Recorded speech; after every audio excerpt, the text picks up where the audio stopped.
నమస్తే welcome to Sakshi sports. నేను మీ కృష్ణ బాల.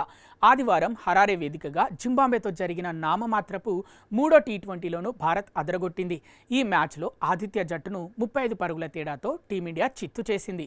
దీంతో 3 టీ20ల సిరీస్ను 3-0 తేడాతో men in blue clean sweep చేసింది. తొలుత బ్యాటింగ్ చేసిన భారత్ నిర్ణీత 20 ఓవర్లలో 5 వికెట్ల నష్టానికి 192 పరుగులు చేసింది. యువ ఓపెనర్ వైభవ్ సూర్యవంశీ 81 పరుగులతో మెరిశాడు. అనంతరం బౌలింగ్లో మయాంక్ యాదవ్ 3 వికెట్లతో సత్తా చాటాడు. ఈ అద్భుత విజయంపై మ్యాచ్ అనంతరం కెప్టెన్ శ్రేయస్ అయ్యర్ స్పందించాడు. తమ ఆటగాళ్లపై అయ్యర్ ప్రశంసల వర్షం కురిపించాడు. ఈ సిరీస్లో మా ఆటగాళ్లు ఫియర్లెస్ క్రికెట్ ఆడారని అన్నాడు.